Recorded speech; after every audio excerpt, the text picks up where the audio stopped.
Now, this episode is proudly brought to you by Manhattan Avenue, your magazine and media company for the extraordinary. From New York City to Cape Town and everything in between. Get your copy of Manhattan Avenue magazine now on manhattan-avenue.com. For this and so much more, let's get into some fashion, darling.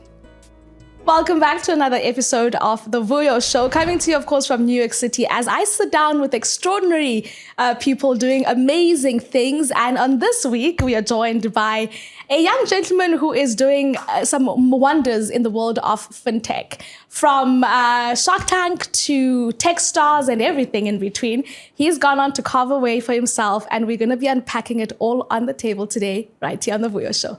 Ladies and gents, wherever you are around the world, help me welcome on to the show, the one and only. Let's pretend there's a studio audience here giving you like a massive round of applause. Tefari Bailey, how are you doing? First of all, VUYO, thank you so much for having us in the studio. Beautiful space, beautiful energy. Any better, I would be you. It's an honor and a privilege to be here. So I'm just excited, happy in New York. What's there not to be happy about? You are in the best city in the world, and the entirety of the season for the show this time around is for us to really discuss what it takes to build something incredible in New York City.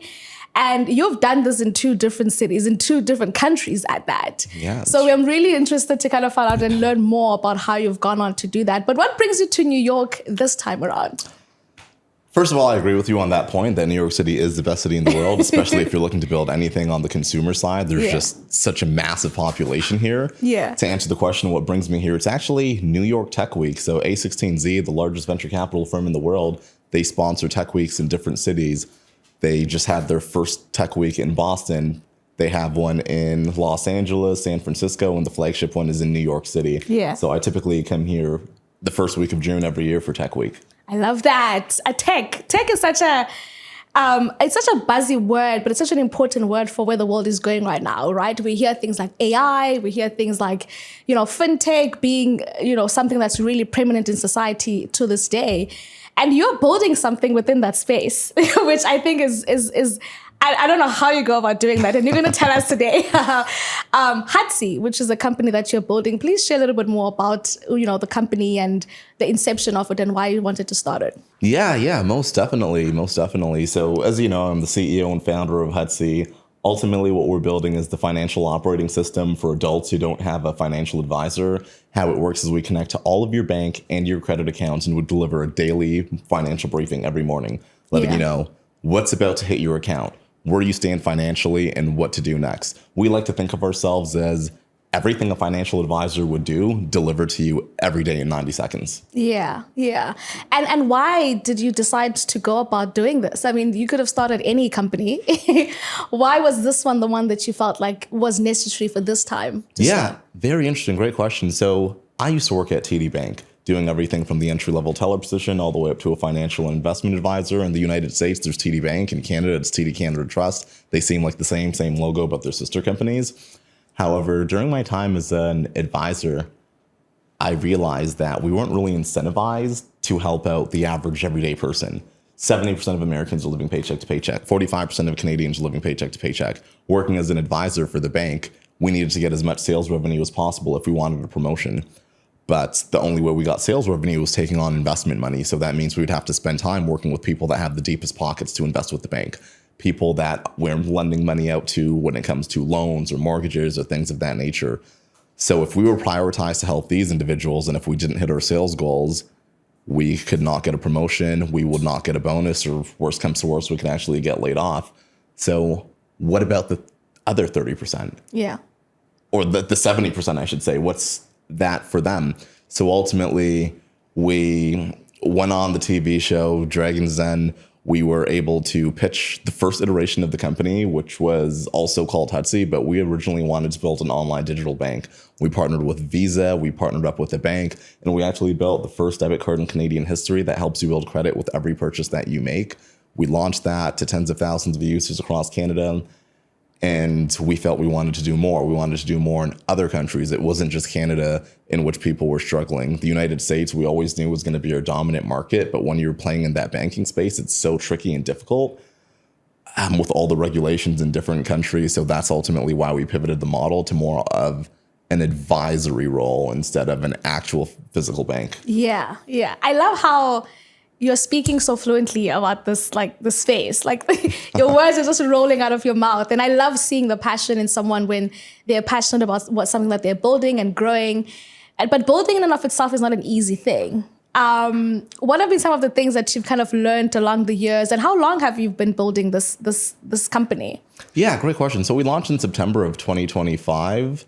So not even a year with this iteration of the product. And when it comes to building, what I learned is, number one, success leaves clues. Everybody has tried to develop what you've developed before. So figure out what went well and what went wrong. And you can't do it alone. You need a team of specialists, A-plus players within their respective roles to really help you out. I am a growth hacker. I am a team builder. Those are my specialties. So let me stick there. I am not the best coder and developer and engineer, so let's hire a world-class coder and engineer. I am not the best producer or cinematographer, so let me get the best producers in Canada, the best producers and cinematographers in the world to really help and join the mission, and no overlaps.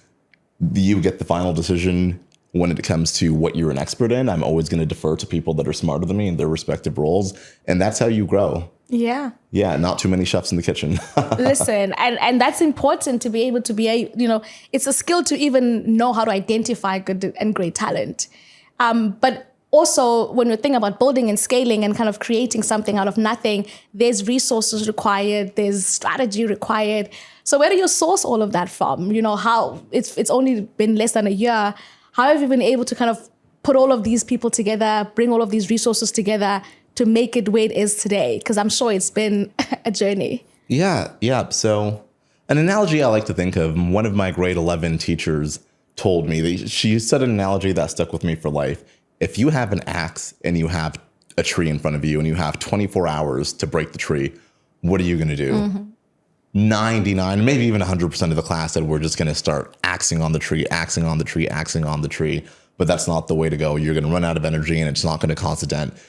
The reality is you want to take 21 to 23 hours sharpening the axe so it's as sharp as possible so you could break the tree down. The same thing could be said about the talent that you have. It's like you always want to start building talent from your network. For example, the audience can't see right now, but we have our cinematographer and our producer behind us in studio here. But Eric Hansu, who's the lead producer, I've known him since COVID 2019, going on 7 years now. Yeah. And it's like we built that relationship. He knows me. He understands the company. He knows what we want to build. So he's able to make us look great when it comes to everything that we put out there online. So just bringing on the right people, the right fit, having the right culture, that makes all the difference. Yeah. And also being able to get the right type of consumer for your product, right? How would you say you were able to get that type of product market fit so quickly and so accurately? Because a lot of the time, brands and businesses would take an evolution of time to be able to get that right target market. So how did you go about doing that? I mean, you shared earlier that you had a bit of background in the finance world, so you knew exactly how to integrate, but the people, the consumer, the receiver, and what are they saying about the product? Yeah, so the product's never done. You're always looking to iterate. Yeah. Apple, they release a new iPhone every single year. So I would say what we've done, I frequently talk to customers a lot, respond to all of their emails, and really understand what's good, what's bad, what needs to be fixed, what features they want to be added. Yeah. And we constantly push a new version of the application every single week to get better and better. That's ultimately what we're doing on that end. And when it comes to my experience working in banking, I see how stressed out and how anxious people are about money and finance. It's an uncomfortable situation. You don't really want to talk to other people about that. So we wanted to create this application where it's a safe space. And I feel that in 2026, you have to implement AI in your service if you really want true scale. Because in the past, without large language models, we'd have to have a lot of human capital in-house responding back and forth to people, but then we would be limited. But now with AI, we could onboard 1 million customers tomorrow and we'd still be able to service them because everything is backed on the cloud with our AI tech. So to answer the question in terms of how we've been able to grow, it's been a combination of things. Users referring other users. We're building out our Hutsy cinematic universe where we're putting out a lot of original content. Like this is week number 2 of a series that we've actually recently just launched, which is called Hutsy CEO, where we're sharing the behind the scenes of actually building a company and leading with emotion and things first, not necessarily getting in front of the camera telling people, hey, this is how you build credit, sign up for this application. We'll never tell anybody to do that, but just providing real, authentic value behind the scenes and things of that nature. Yeah. And it's authentic in that sense because it's kind of, enabling the consumer to go on the journey with you while you're building it and they're building it with you while they can see, you know what I mean? Like it's such an exciting process to watch someone build something. And I love exploring building on the show because I think we don't necessarily go deeper within the essence of how important building is, right? Because a lot of the time now in the society, it's like things are quick, fast-paced. But when you get to see a process, it's like, oh, I'm learning a thing or two, or I'm getting inspired. So I've seen that series come out. So I'm a viewer, right? And I said earlier, I said Shark Tank because I've been in America for a while, so I'm so used to the American version of it. But you went to the Canadian version of it, right? Yeah. Tell us about that process and that journey and that experience of kind of going on television and sharing your vision with the world. Yeah, that was an interesting experience. So in Canada and Europe, we have Dragon's Den. Yes. And in the United States, there's Shark Tank, which is ultimately the same concept, but sister shows. Exactly. So when it came to how we went about this, when I was in school and university, there was one entrepreneur that was much older than me that I really used to look up to. He was doing amazing things, and it really wanted me to kickstart my entrepreneurship journey. And one day I was scrolling on LinkedIn, and he made a post saying, I just applied to Dragon's Den. And I thought, wow, if Waleed was able to apply to Dragon's Den, I could too. Anybody could do this. Why not? And at the time, we were pre-product, pre-revenue. It was just an idea in my head. So I remember filling out the application, getting an email saying they wanted more information, then getting another email a few weeks later saying they wanted to book a phone conversation. And I was under the impression that, you know what, pre-product, pre-revenue, maybe they were going to say something along the lines of, we really love the idea, but try again next time when you've actually launched. But they wanted more information, and then they invited me to another call a few weeks later, and I thought it was going to be the same thing. And they actually told me that we made it on the show, which is great, but that's not the end of the journey. That's just the beginning. The beginning. So that whole summer, I remember locking myself in a room, no friends, no contact. I was just practicing my pitch all summer. That said, I remember we were able to select a few dates, and the gap was between a month and a half apart. So I remember selecting the last possible date to actually go on TV. So me and the tech team would be able to carve out some UI, UX. So we would have it ready for the show. So we scraped a bunch of things together, went on the show, no product, no revenue. I know that they will rip you if you don't have your ideas and your numbers on point. So honestly, I went in there and I told a story. I told an emotional story that people would relate to. In business, you have this thing called knowing your ICP, your ideal customer profile. I think the same thing could be said for pitching. There was 5 dragons. One of them was a fintech person, so I could check her off. I said, let me tailor it towards that. Another person was a person of color that typically invests in founder of color. So I said, okay, you know what? Let me eliminate the other 3. They're not likely to invest anyway. Let me cater my pitch towards these individuals. Yeah. And thankfully, we went in there looking for $500,000, and we got the $500,000 that we wanted to get. And that success compounded. It went on live TV. It got millions upon millions of views across all social media networks. And we were able to I can't speak, but yeah, we were able to get so much more investment capital after that. And really, that was the start of the journey. But once you raise the capital, that's just the beginning. Now you have to put it to work. Yeah. And I can also imagine just like you being on the show, having the skills and then the knowledge set of what you want to build or want to create, but ultimately you as well as a person, right? Tefari himself. And I think that's what we get to see when we're watching these types of programs is you see the business, you hear the vision, but there's also the individual, right? What do you think about yourself made the pitch, the connection with the dragons and got you the funding or win the pitch? What would you say is about yourself that made that possible? Yeah, want to take a step back. The word I was butchering was compound. So I'm sorry, it was compounding. That's what I meant to say. But yeah, I'm still learning every day. Nobody's perfect. Nobody's the best entrepreneur. I'm still going about this day by day, trying to get better every day. So if I knew the knowledge that I knew now back when I went on the show, I think things would have been infinitely better, but I think everybody could say the same thing. It's like, you've had this podcast for X amount of years, your show. If you could go back in time to day one, knowing everything you knew now, things would probably, you would accelerate the process much faster. So me as a person, I think I am growing my leadership skills every day. I'm growing my communication skills every day. As part of this role, we have shareholders, meeting interesting people like you, going on these podcasts, these networks, and these shows. So I always need to be able to communicate the vision and the journey right. And then being careful about the people you surround yourself with, because at this level, people want to hang out with you and they want to be around you for what you could do for them, if that makes sense. Yeah. So just having that mental awareness of what to do and what not to do. There's an opportunity cost for everything at the end of the day. So how you spend your time, what you say yes to, and more importantly, what you say no to. And guarding and protecting, because ultimately the vision is inside of you. So you need to protect who you are and what's around you in order for that to kind of continue through. And after Dragon's Den comes another kind of major platform, which is Techstars, right? I think a lot of people would love and dream of checking that off the list of things that they accomplish. What did that process look like for you, and what did it mean getting onto such a prestigious community of people who are building and are like-minded like yourself? Yeah. It is harder to get into Techstars University than it is to get to Harvard University or any. I can imagine that. Yeah, much harder. So for those that don't know, it's an accelerator program. It's one of the leading accelerator programs in the world. Companies that they've invested in have gone on to be worth cumulatively up to $100 billion cumulatively. So it's a really great program.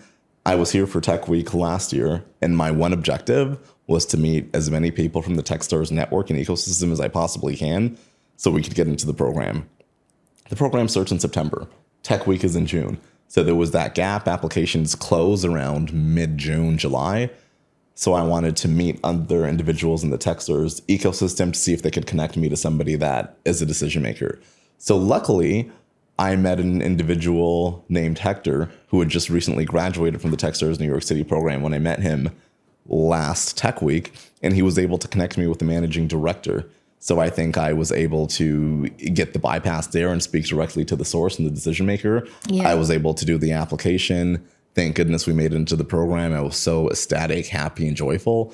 But again, once you're in the program, the work starts. They write that check, that $250,000 check, and then a bunch of investors reach out to you after because they want to join. Yeah. But yeah, it was a really intensive program, 3 to 4 months, every single week. As a cohort, we would sit down and share our metrics. And every week we had to get better and better. And you didn't want to be the one company in the cohort that wasn't living up to the expectations. So I'm proud to say that we were actually the fastest growing company in the program when it comes to users and revenue. So that was really good, and I'll always be an alumni and supporter of Techstars. Yeah, I just feel like giving you like a massive round of applause. Thank you. Because you've done incredible stuff, but also I think the foundation to laying for all of these accomplishments, it doesn't just happen, right? What would you say are some of the fundamental foundational things that you've gone through maybe in your life or in your childhood or in your kind of, close proximity, family, friends, that would really you would say have prepared you for the speed and the pace that things are going for right now? Because it's all an accumulation of time and working, of growing and becoming. Do you have any kind of record of any of that could you say that plays a role into the man that you are today and the leader and the CEO and the entrepreneur that you are? I would definitely say consistency is key. Yeah. I eat consistently. I take my 10,000 steps consistently. I hang out with the same friends for 10 plus years consistently. Every single day since 2019, for the friends that know me, on my MacBook, I will always write my to-do list plus notes every single day, and I will not do anything extra until I get those things done. So everything is consistent, and I feel that if you move the needle forward and get 1% better every day, daily wins turn into weekly wins. Weekly wins turn into monthly wins. Monthly wins turn into quarterly wins. Quarterly wins turn into annual wins. And then it just compounds so fast that you will go from here all the way up to here. And by the time you turn around and you look, you don't really have time to see how far you've come. Yeah. But the other people around you that are seeing it, they tell you this. And then you think, oh, it has to be true if a lot of people are saying this. Yeah. And where do you see Hutsy going? What is the vision going forward? I mean, you've raised all this capital, you're building this incredible team, you've got, this incredible, product market fit and consumer base that's actively, engaging with your product. Where to next? What are you looking to do next? You're here at Tech Week. What are some of the things that you're looking to engage in and ensure that going forward, Hutsy grows even bigger and continues to go global? Yeah, the vision would be to be the global financial operating system for all adults who don't have a financial advisor in North America or the Americas in general. There's over 300 million adults who don't have a financial advisor, and they face upwards of $300 to $400 billion in fees every single year, and interest rate charges that they don't know about, overdraft fees, late payment fees, bank account fees, and things of that nature. So with the advancements of AIs, if we could build out a marketplace where we have so many different partners, we would be able to make smart recommendations for other people. Because yes, it's about helping people out. Of course, we want to monetize as well. But I think, how could we improve the ARPU per user? ARPU is an acronym that stands for average revenue per user, while keeping their costs low and charging it to the end businesses. And that's how we think we go about it. It's like in Canada and the United States, I'll notice in the summertime, banks say, hey, we'll give you $300 to $500 cash if you sign up for this bank and set up your direct deposit and have 3 payments going in. So that means they're willing to spend $300 to $500 to acquire a customer. So why wouldn't we be able to have a customer? And if they're being dinged with bank fees all the time, Hutsy sends them a recommendation. Hey, Tefari, we notice you're spending $30 every single month on banking fees. Our partners at, let's say, Chime, don't have these fees. Would you be willing to switch over? They switch over. It's a win for them because they're saving $30 in fees every single month. It's a win for us because let's say that company's willing to spend $300 to $500 to acquire a customer. They send it to us, and that's a way that we're able to continue to monetize without having to charge the end user. Yeah.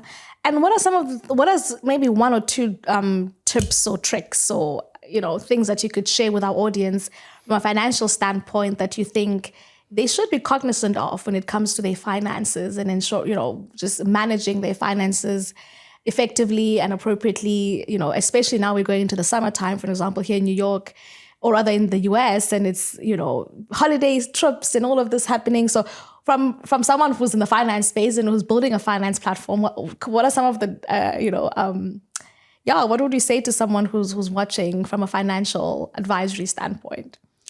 Live below your means. Live below your means. Plain white t-shirt, no logo. Yeah. $10 at Walmart compared to getting the same t-shirt with a Gucci logo that's $500 just because you see people online with it.